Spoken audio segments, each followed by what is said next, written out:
जे सो चंदा उगवे सूरज चढ़े हजार, एते चानण होया गुरु बिन घोर अंधार। इसलिए कहा पवन गुरु, पाणी पिता माता तरत महत।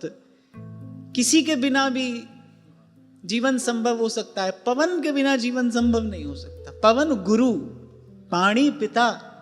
इसलिए कबीर कहते गुरु मिला तो सब मिला, सदगुरु मिला तो सब मिला, नहीं तो मिला न कोई। जो सत्य है, सनातन है, शाश्वत है, जिसकी सत्ता का कभी अभाव नहीं होता। मैं आपसे कई बार कहता हूं ना, जो शिष्य है उसके लिए गुरु सदा सर्वत्र प्रकट है। उसको बोध मिलता चलेगा, वो बोध संपन्न होता चलेगा। इसलिए कबीर जी सावधान करते हैं, गुरु को मानुष जानते तेनर कहिए अंध। यदि आप शिष्य हैं फिर गुरु सदा संग है, साथ है। वो सदा आपको बोध से, विवेक से समृद्ध करता रहेगा। गाते तो खूब हैं, भक्त भक्ति भगवंत गुरु चतुर नाम वपु एक। भाई हरि व्यापक सर्वत्र समाना, जैसे भगवान सर्वत्र और समान रूप से व्याप्त हैं, फिर ऐसी जो गुरु सत्ता भी है।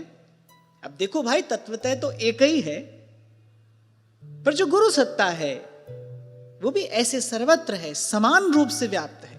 शिष्य के लिए गुरु सदा सर्वदा सर्वत्र उपलब्ध है।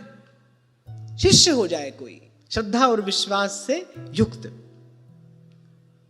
इस दैवी संपद से युक्त हो, उसके लिए गुरु सदा है, सर्वदा है, सर्वत्र।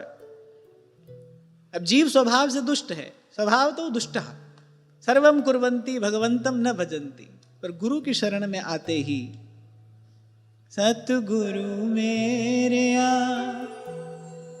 कीता है कमाल जी,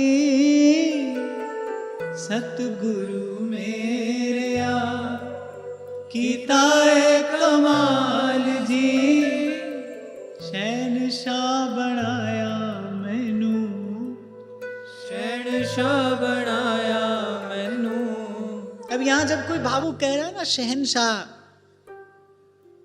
यहां सोने के सिंहासन पर बैठा हुआ कोई शहनशाह, उसकी कल्पना नहीं करना। जहां को कछु न चाहिए सोई शहनशाह। फिर गुरु की कृपा हुई, हम जन्म जन्म के याचक थे, जन्म जन्म के भिखारी, केवल मांगना ही सीखा था, मांग ही रहे थे। गुरु मिला, उसने तृप्त कर दिया। यन लब्धवापमान तृप्तो भवती, और शहनशाह बनाया मैनू।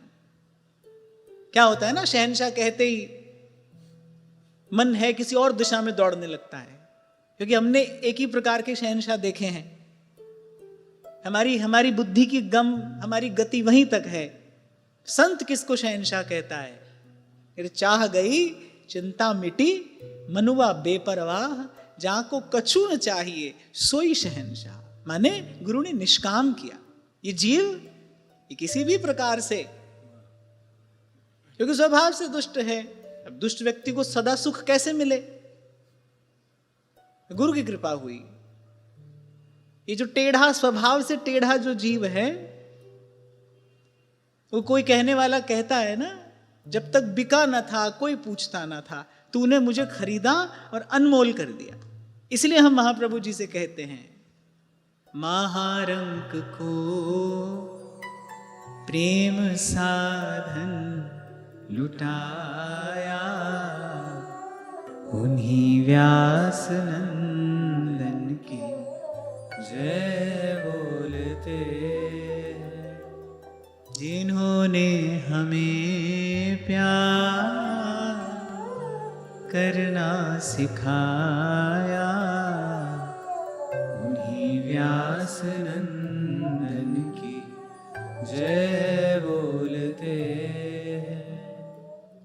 किसी भी प्रकार से विचार कर लो, किसी भी युक्ति से विचार कर लो, अंतिम बात यही है,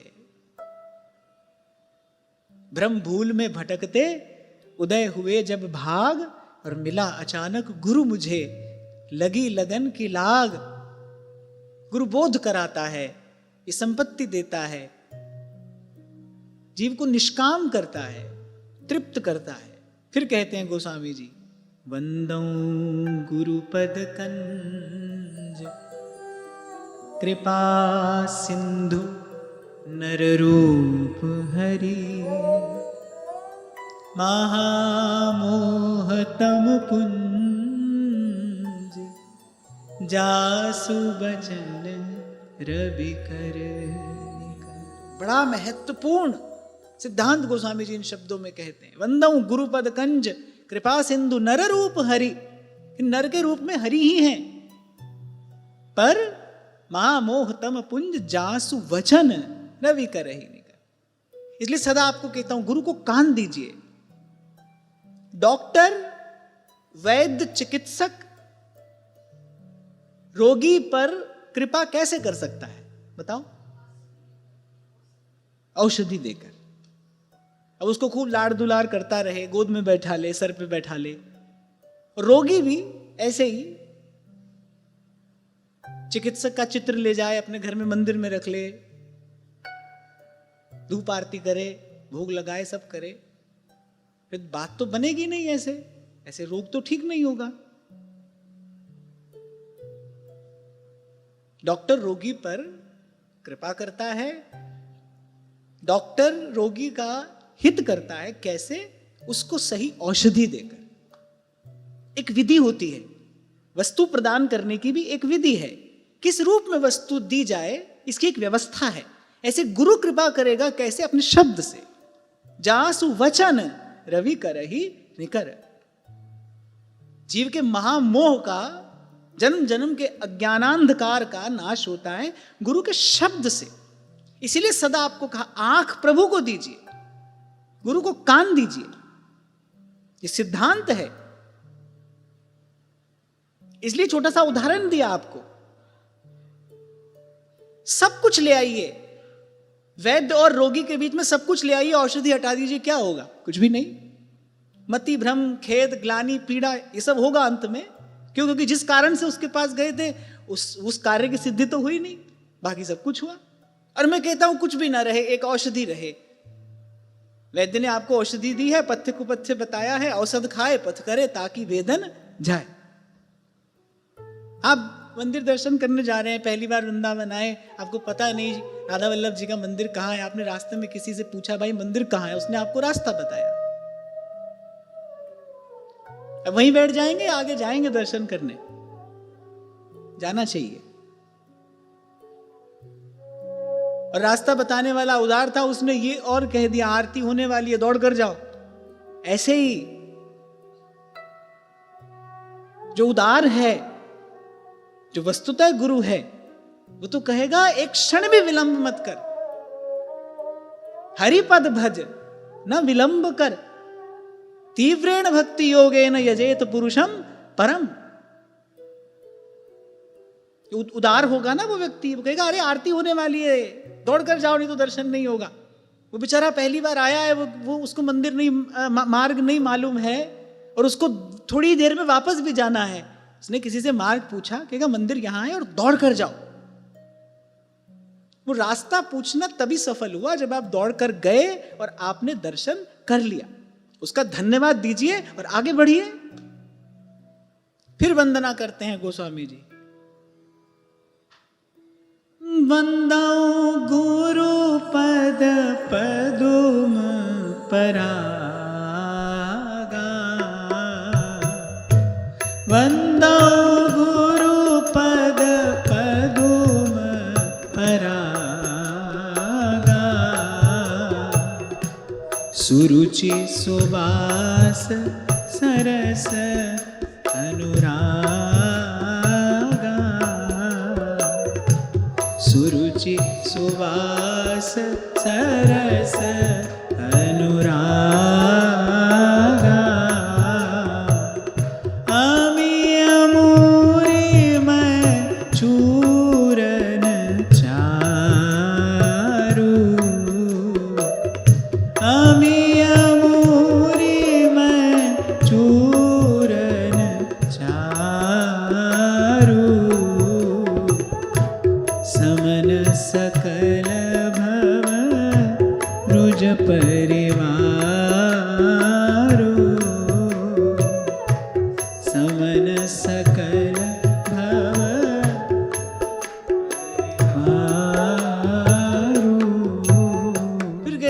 चरणों की जो रज है उसकी वंदना करता हूं। श्री गुरु चरण सरोज रज निज मन मुकुर सुधार। गुरु के चरणों की रज से मन का दर्पण स्वच्छ किया जाता है। और वो जो चरण रज है उसका वास्तविक तात्पर्य क्या है? जिस मार्ग पर गुरु चलकर गया है वो कुछ पद चिन्ह छोड़कर गया है। बड़ी खूबसूरत बात किसी ने कही है, हमें रास्तों की जरूरत नहीं है, हमें तेरे कदमों के निशान मिल गए हैं। वो कुछ पद चिन्ह छोड़ता हुआ गया है। उन्हीं पद चिन्हों का आदर पूर्वक अनुसरण करना, यही गुरु चरणों की रज की वंदना है, यही उसका सेवन है। और इसी से मन का मुकुर, मन का दर्पण स्वच्छ होता है। केवल भौतिक धरातल पर जो होता है ना वो सरल होता है, इसीलिए हम बार बार उसी की ओर दौड़ते हैं, हम उसी को पूर्ण समझते हैं। अगर वो पूर्ण होता तो वो करके पूर्ण तृप्ति मिल जाती ना। कितनी महिमा गुरु चरणों की रज की सबने गाई है। पहले आप किसी को गुरु मानो, फिर उसके चरणों की धूल उठाकर अपने माथे पर चढ़ाओ, अच्छी बात है, बहुत अच्छी बात है। पर क्या उससे पूर्णता, क्या उससे तृप्ति का बोध होता है? ईमानदारी से बताओ। अगर केवल यही इसका तात्पर्य होता, अगर यही क्रिया केवल पूर्ण फल देने वाली होती, तो फिर ऐसा करने से पूर्णानंद की, तृप्ति की अनुभूति हो जाती ना।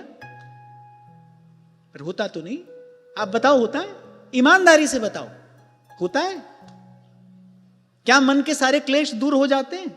मैंने कहा मेरी कुछ बातें आपको भीतर से झंझोड़ेंगी, आपके भीतर हलचल पैदा करेंगी।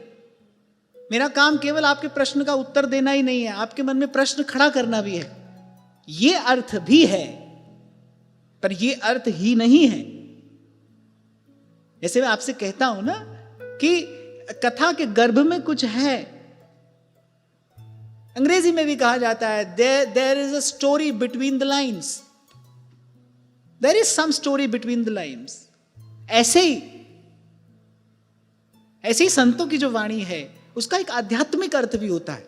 वो शरीर के धरातल पर नहीं घटता है, वो चेतना के धरातल पर घटता है। उसका एक आध्यात्मिक अर्थ है, आदि भौतिक अर्थ भी है। ऐसा नहीं कह रहा हूं मैं कि संतों की चरण धूलि मस्तक पर नहीं धारण करनी चाहिए, मैं ऐसा बिल्कुल नहीं कह रहा हूं। केवल यही अर्थ नहीं है, केवल यही तात्पर्य नहीं है। अगर इसका केवल यही अर्थ मानोगे, मन के दर्पण पर कैसे गुरु चरणों की धूल लगाओगे? मन का दर्पण उठाया है कभी हाथ में? देखा है कभी उसको कैसा है? नहीं। निज मन मुकुर सुधार, ये कहकर ही गोस्वामी जी कह देते हैं कि इन शब्दों का कुछ आध्यात्मिक अर्थ है, ढूंढना। तो गुरु के चरण चिन्हों का अनुसरण करना, जिस मार्ग पर गुरु चलकर गया है, पूर्ण श्रद्धा युक्त हृदय से उन चरण चिन्हों का अनुसरण करना, तो केवल महिमा नहीं है भाई, महामहिमा है। गुरु की, गुरु के चरणों की, गुरु चरणों की रज की, गुरु पद नखमणि की, पर गुरु हो, पहले गुरु। इसीलिए सेवक जी महाराज ने घोषणा पूर्वक कहा, जय जग उद्योत व्यास कुल दीपक श्री हरिवंश चरण शरणम। तो श्री गुरु पद नखमणि की स्तुति गोस्वामी जी करते हैं और उसका प्रसाद भी बताते हैं। सुमिरत दिव्य दृष्टि हिय होती। अरे गुरु चरणों की सन्निधि में रहते रहते संयम पूर्वक, अनुशासन पूर्वक, गुरु द्वारा प्रदत्त विधि का ठीक प्रकार से अनुष्ठान करते करते अब सत्व में स्थिति हो गई है। अब उस दिव्य वस्तु का, अब उस सूक्ष्म वस्तु का अनुभव होता है। जथा सुअंजन अंजिदृग साधक सिद्ध सुजान, कौतुक देखत सैल बन भूतल भूरि निधान। एक सिद्ध अंजन होता है हिमालय के योगियों के पास। अब उस अंजन से अगर नेत्र आंज लिए जाएं तो पृथ्वी के भीतर कहां स्वर्ण है, रत्न है, पर्वतों के भीतर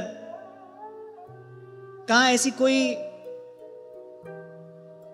मूल्यवान वस्तु है, उसका दर्शन होने लगता है। आश्चर्यचकित होने की आवश्यकता नहीं है, ऐसा होता है। इसलिए उसे सिद्धांजन कहते हैं। अनेक योगियों की आत्मकथा में भी इसका वर्णन मिलता है। तो गोस्वामी जी कह रहे हैं, जैसे सिद्धांजन को नेत्रों में लगाकर वो वस्तु जो स्थूल दृष्टि से नहीं दिखाई पड़ती वो भी दिखाई पड़ने लगती है। कह रहे उसी प्रकार गुरु पद रज मृदु मंजुल अंजन, गुरु पद रज मृदु मंजुल अंजन, नयन अमीय दृग दोष विभंजन,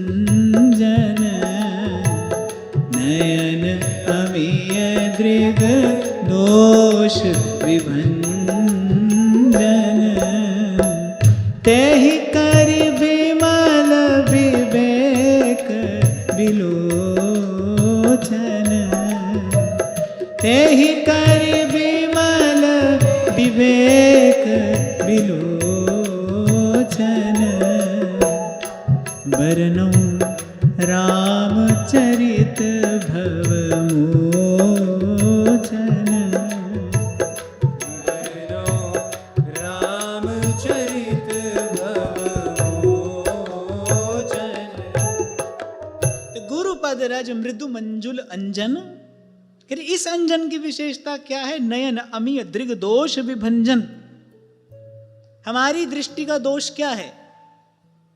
कहा कि ये दृष्टि के दोष को दूर करने वाला है। गुरु चरणों का जो ये रजरूपी अंजन है, ये दृष्टि दोष को दूर करने वाला है। हमारी दृष्टि में दोष क्या है? नहीं, केवल परदोष दर्शन दृष्टि का दोष नहीं है, गुण दोष दिखाई पड़ना। क्योंकि गुण में राग होता है, जहां गुण देखोगे वहां राग होगा। अब आप कहोगे कि आप ही बार बार कहते हैं गुण देखिए। पहला कार्य यह है कि दोष न देखिए, लेकिन पहुंचना कहां है? जहां गुण दोष दोनों ही न दिखाई पड़े। वासुदेव सर्वमिति स महात्मा सुदुर्लभा, गीता में भगवान कहते। तो गुरु चरणों की जो ये रज है, यदि ये कोई नेत्रों में आंजले अंजन की भांति, कहा नयन अमीय दृग दोष विभंजन। अब बताओ इस पंक्ति का भौतिक रूप से क्या अर्थ हो सकता है? नहीं हो सकता है। अब कोई सोचे गुरु महाराज के चरणों की रज उठाए और डाल ले आंख में, अब पता नहीं बेचारा कहां लैंड करेगा, कहां पहुंचेगा जाकर। इसलिए मैंने कहा ये जो कहा गया है ना यहां, इसका आदि भौतिक अर्थ भी है, पर कुछ गहन गंभीर तात्पर्य है इन शब्दों का। इसलिए आज आरंभ से मैं बार बार आपको यही निवेदन कर रहा हूं, गुरु की महिमा तो है ही भाई, महामहिमा है। गुरु से महिमाशाली तो और कुछ है ही नहीं, गुरु से भारी और कोई नहीं है।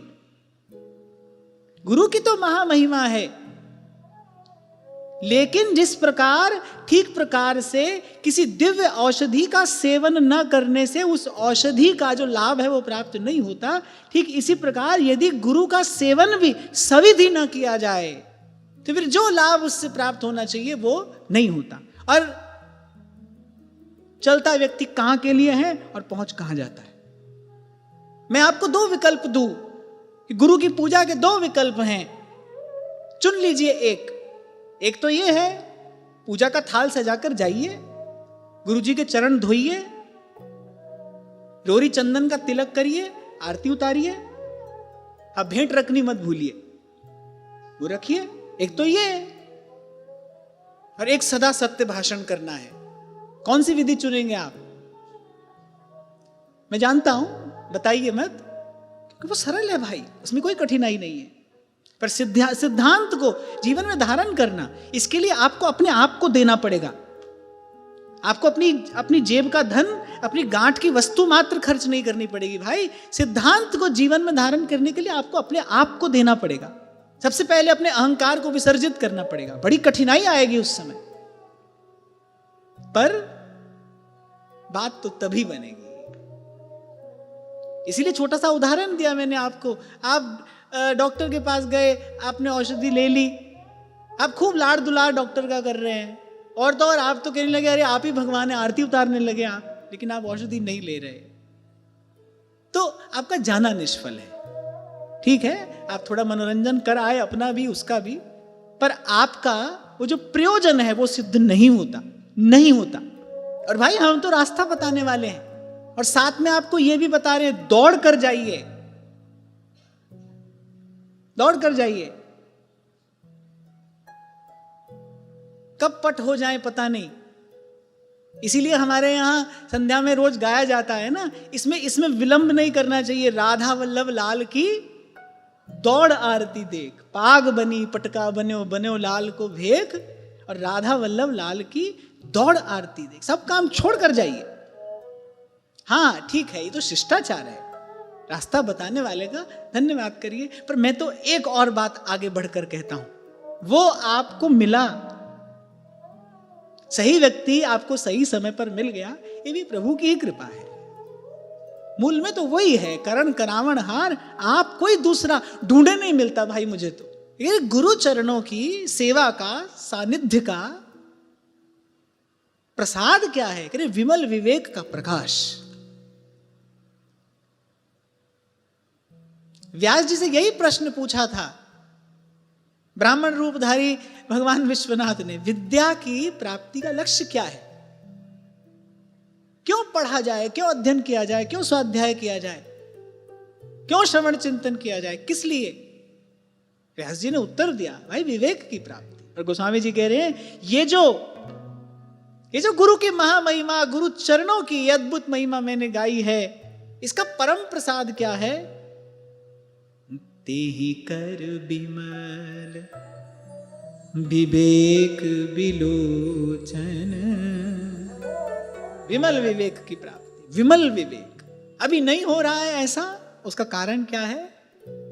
कहीं ना कहीं मनमानी कर रहे हैं, कहीं ना कहीं मनमानी कर रहे हैं। इसलिए जो आरंभ में आपसे मैंने निवेदन किया, गोस्वामी जी मंगलाचरण करते हैं, भवानी शंकरो वंदे श्रद्धा विश्वास पीणो। श्रद्धा और विश्वास, पहले श्रद्धा और फिर श्रद्धा युक्त हृदय से गुरु द्वारा प्रदत्त साधन का अनुशासन पूर्वक, नियम पूर्वक अनुष्ठान विश्वास उत्पन्न करता है। ये श्रद्धा से विश्वास की यात्रा है। वो विश्वास उत्पन्न करेगा। कैसे उत्पन्न करेगा? जब गुरु के बताए मार्ग पर चलोगे। अब कोई महाप्रभु के मार्ग पर चलेगा तो राधा वल्लभ मुख कमल निरख नयन हरिवंश, जब हितजू की रीति से कोई युगल के चरणों का सेवन करेगा, उसको अनुभव होगा। अनुभव होगा तो रस रीति में, रस सिद्धांत में अपने आप विश्वास पुष्ट हो जाएगा, सुदृढ़ हो जाएगा। एक प्रक्रिया है, हमारे आपके लिए, सबके लिए नियम एक सा है, पर यही प्रक्रिया है। तो गोस्वामी जी कह रहे तेहि करे विमल विवेक विलोचन। गुरु चरणों की रज से अपने मन के दर्पण को स्वच्छ करके, उस दिव्यांजन से अपने भाव नेत्रों को आंज कर, अब बरनौ रामचरित भवमोचन। शुद्ध हुए बिना, बुद्ध हुए बिना, उस शुद्ध दिव्य लीला का कोई कैसे चिंतन करे, कैसे मनन करे, कैसे वर्णन करे? श्रीमद वल्लभाचार्य महाप्रभु जी ने जब सूरदास जी से कहा, अरे आंध्रे सूर होए के घिघियाए रहे हुए, कछु ठाकुर जी को जस गा। सूरदास जी ने सजल नेत्र होकर कहा, प्रभु जब तक आपकी कृपा ना हो तब तक लीला का अनुभव कैसे हो, और जब तक अनुभव ना हो तब तक गाऊं कैसे? गुरु के सामने कैसे दम्भ भरूं? यद्यपि सूरदास जी आशु कवि हैं, कविता रचने में वो जन्म सिद्ध हैं, कविता रचकर सुना देते, पर सूरदास जी ने कहा नहीं, गुरु चरणों में अपनी प्रतिभा का प्रदर्शन नहीं किया जाता। गुरु चरणों में कैसे अपने आशुक कवि होने का दम्भ भरूं?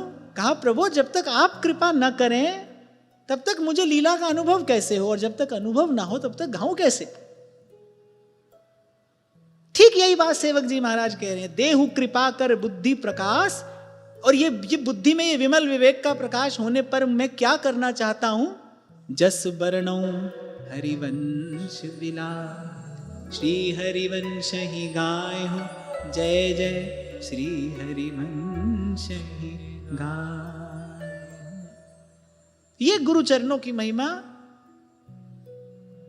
और ये गुरु चरणों के सेवन का परम प्रसाद, ऐसा गोस्वामी जी अपने भाव में मंगलाचरण में वर्णन करते हैं।